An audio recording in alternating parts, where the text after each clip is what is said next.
Eu gostaria de começar enfatizando sobre o coco. Não só a parte da água, como a parte branca do coco, que chama copra, e sobre o óleo que é extraído da copra. Esse é um excelente alimento funcional. É o alimento funcional mais subutilizado. É barato, é comum no Brasil, e o brasileiro não tira vantagem disso aí, deixando passar uma coisa que está aí disponível. Você encontra livros na literatura, inclusive em português, O Milagre de uma Gordura, ou se você quer adquirir só um livro, eu diria que Coconut Cures é o melhor que tem. O Dr. Bruce Fife é a maior autoridade em coco no mundo. Ele é autor de mais ou menos uns 8 ou 9 livros sobre coco, tem inúmeras publicações científicas sobre o coco, e esse livro é o melhor do que ele escreveu até hoje. Então, se você tiver de adquirir você adquire ele na Amazon.com, ele está na forma digital, você pode baixar ele e lê-lo no seu programa Kindle. Tá? Se você quer se tornar um especialista em gorduras, porque existe a chamada gordurofobia, onde a pessoa tem medo de gordura, infelizmente, e não é bem assim. Esse livro aí tem 1.281 páginas, é excelente. Se você ler esse livro, você vai entender todos esses mitos que existem com relação à gordura, certo? Bom, vamos fazer uma viagem rápida aqui, histórica. Há mais ou menos 8.000 anos atrás já existiam relatos da medicina ayurvédica, que é a mãe da medicina tradicional chinesa, que tem relatos de mais de 5.000 anos, que é a mãe da medicina grega, que é a mãe da medicina árabe, que é a mãe da medicina romana. A medicina ocidental, conhecida como alopatia, ela foi criada em 1824 pelo Dr. François Condé, na Suíça, onde pela primeira vez foi dada uma substância para tratar uma doença.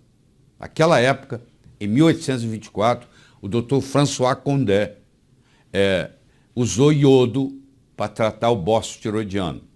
O iodo, por muito tempo, era considerado o canivete suíço da medicina. Quando você não sabia o que fazer, você dava iodo, porque tudo começou com iodo, em 1824, onde o bócio desaparecia depois de poucas semanas, alguns meses, do uso do iodo. E nasceu, então, a medicina que você conhece hoje, que é a alopatia. Um remédio para uma doença, outro remédio para outra doença, outro remédio para outra doença. Mas voltando lá na medicina ayurvédica, ainda amplamente praticada nos dias atuais, tem o óleo de coco como ingrediente fundamental em inúmeras preparações medicinais. Então, você vê, há 8.000 anos já existia o uso do óleo de coco no tratamento de doenças. E a medicina ayurvédica é praticada hoje por pelo menos 1/3 do mundo. Os chineses, os japoneses, os coreanos, os asiáticos em geral. A medicina preferida deles é a medicina ayurvédica. E o uso de óleo de coco em preparação medicinal é muito comum entre esses povos. Se você é um indivíduo com mente científica e você quer avaliar se isso realmente tem fundamento, eu estou aqui lhe dando os dados atualizados. O Google, se você entrar no Google e digitar, entre aspas, coconut oil, óleo de coco, você tem mais de 25 milhões de citações. Não é 1.000, não. É milhões. Se você entrar no Google Acadêmico, que é a melhor plataforma científica que existe no mundo de hoje, tem mais de 120.000 citações.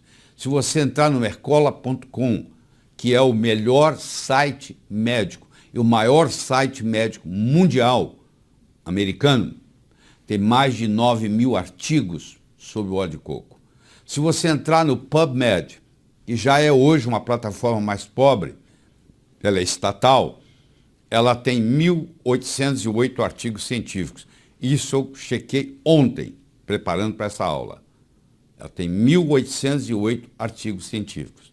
E se você entrar no Amazon.com, for na seção de livros, existem mais de 500 livros no Amazon.com sobre óleo de coco falando bem. Agora eu lhe pergunto, se tem mais de 25 milhões no Google, mais de 120 mil citações científicas no Google Acadêmico, mais de 9 mil artigos no Mercola.com, 1.808 artigos científicos no PubMed, todos falando bem, e mais de 500 livros no Amazon.com falando bem do óleo de coco, o que você está esperando?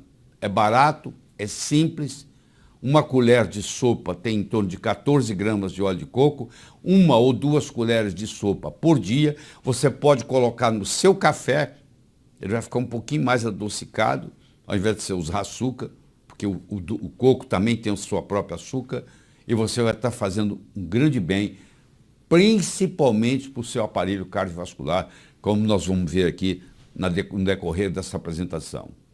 Para você ter uma ideia dessa história de gordura, as gorduras são classificadas em cadeia curta, cadeia média e cadeia longa, porque a gordura é formada de ácido graxo.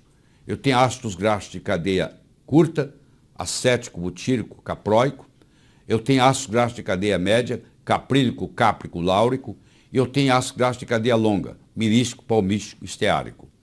Vocês estão vendo aqui que os que são de cadeia média, o caprílico, o cáprico e o láurico, representam 67% dos ácidos graxos do coco. E nós vamos conversar mais especificamente sobre o ácido láurico, que tem propriedades ultra especiais. Só para você ter uma ideia da diferença, eu quero que você compare nesse slide o vermelho com o azul. O vermelho são os ácidos graxos de cadeia longa, como é o mirístico, o palmítico, o esteárico, o araquídico, o beênico, o lignocérico. Vocês estão vendo que eles vão primeiro até o coração, depois eles vão para o fígado, depois eles são carreados pela LDL até os tecidos, trazidos de volta pelo HDL e levados e expulsos e eliminados na bile. Vê a trajetória do vermelho, por favor. Agora observe a trajetória do azul, que são os ácidos graxos de cadeia média, que no caso é o caprílico, o cáprico e o láurico. Os três estão no óleo de coco. Tá?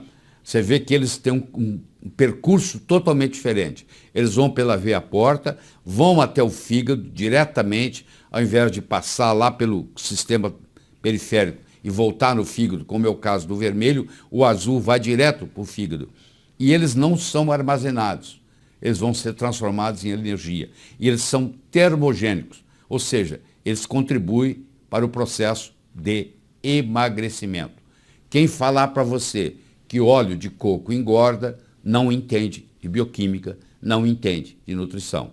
Isso aí te dá uma perspectiva do que está acontecendo. A região Bicol da República das Filipinas tem o maior consumo de coco do país e a mais baixa taxa de doença cardíaca. Essa correlação não existe só na região Bicol. Em todo lugar onde se consome muito óleo de coco, tem-se muito pouco doença cardíaca.